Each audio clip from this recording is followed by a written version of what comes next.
NV Board Gaming. Today we're going to take a look at The Godfather, Corleone's Empire. This game is by Eric Lang and published by Come On or Simon Games. And this is a 2 to 5 player game. Nick is going to go through how we play and then we'll give you our review.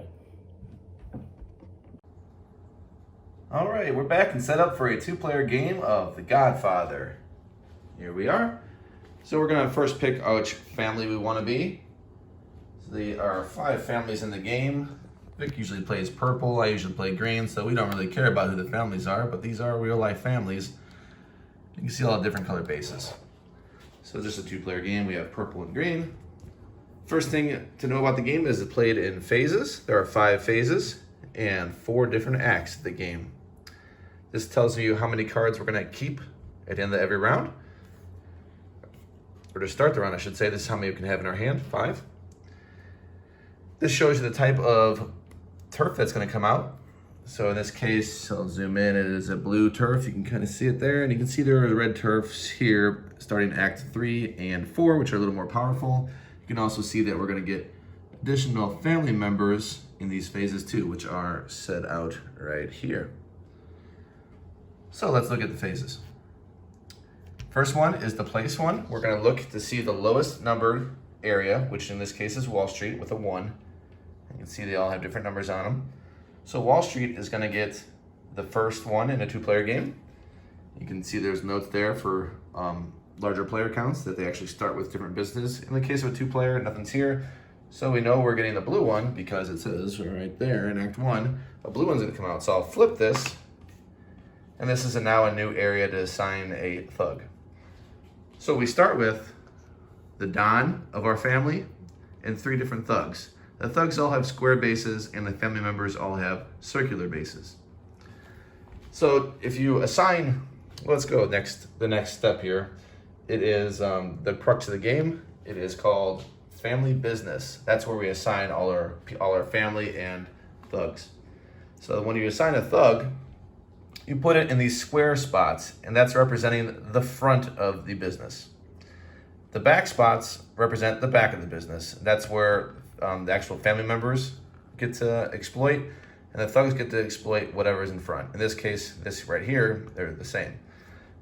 In this case, they are different. So if I assign here, I will get this bonus, which is a gun card, and I will put this gun into my hand. And players will go back and forth assigning different spots. The circular spots you can see are adjacent to multiple areas. So they're going to get everything they're adjacent to. If you were to assign a family member, in this case, you only have 1, which is the Don. If you were to assign a Don here, you would get the bonuses of all adjacent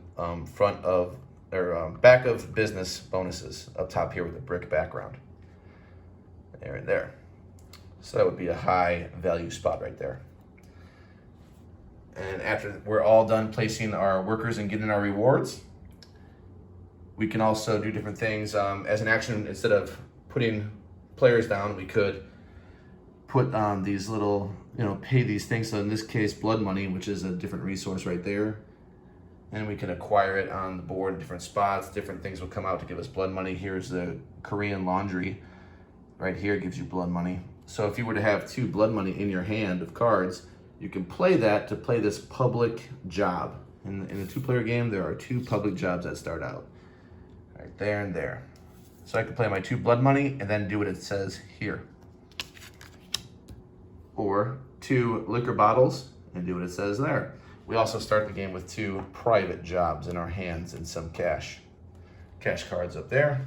1, 3, 2, and 5. I don't know why I didn't say 1, 2, 3, 5, but 1, 3, 2, 5, sure. They're also, let's go in order. After we do all our actions, we can do turf war. This is where we see who has majority in the area. So we'll count everybody that's adjacent. So we'll count the family members that are there, the thugs that are there. Whoever has the most in any given area is going to put a turf token down, showing that if purple had the most there, they would put that there, showing that they have control. So the next round, they're going to get bonuses from the back of the businesses in which other thugs go to. So if a thug went to a place that was in Midtown, it was a green thug, while purple had control, they would get a bonus as well. Next phase is bribing an ally. So we got some allies down here. In a 2-player game, we only have 1 to pick from in Act 1. So some more will come out in Act 2. So 1 more will come out in Act 2, 1 more will come out in Act 3. So what we're doing is we store money here. There is we can gain money through different spots like here and here. But when you actually want to store the money away, you go to a place like this which shows a suitcase, and we can actually put in this tin, open it up, I can put money that I have from my hand into my suitcase. That is when it actually counts. It doesn't just count when it's in your hand. You really want to get it into your suitcase to make it count for end of game, because that money could get lost, stolen, discarded, what have you. So you really want to go suitcase this money. So when you're doing this phase with the allies, you're going to open up your suitcase, and I'll have money cards in here, hopefully, if I'm not getting my butt kicked. I'll have money in here so I can flip a card up, hide it from my opponent, or bluff if I don't want that ally. But I'll have money right here showing that I can reveal it to my opponent. And whoever wins that bid takes that ally into their hand for the remainder of the game. They can use it 1 time per round. So right now we have this small time bookie.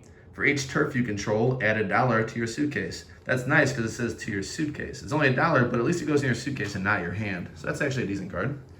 You get some better ones as the game goes on, because phase 1 you don't have as cool of stuff, because more stuff does come out and it gives you better resources as the game goes on. The last phase here is we discard down, as I told you. 5, 5, 6, and last round we have to discard down to 2 cards only, so we better have that money suitcased, otherwise it's getting discarded. And after all that is done and the game will be triggered, what you care about is how much money's in here.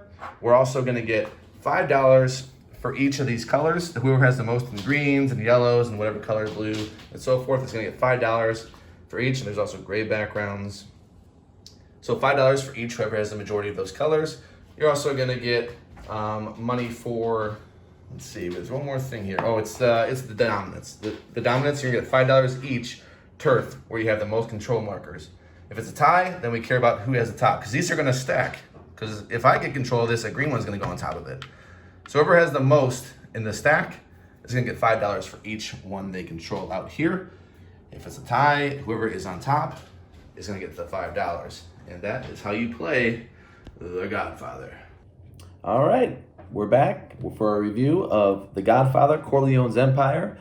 I've played this at 2 and 5 several times, or sorry, 2 and 4 several times.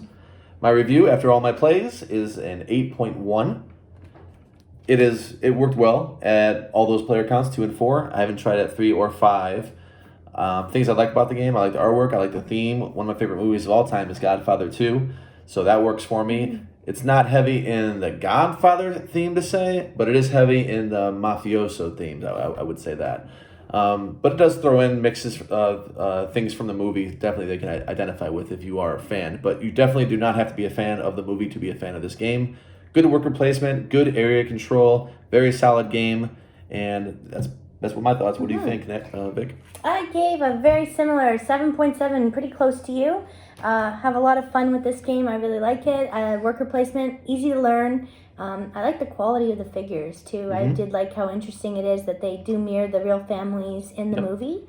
And I enjoyed the cutthroatness of it, even though I'm not much of a take that person. I'm warming up to them, and it's really not that bad, to have something done to you because you're going to be able to do something back. It's a mafia game, so you can totally handle it.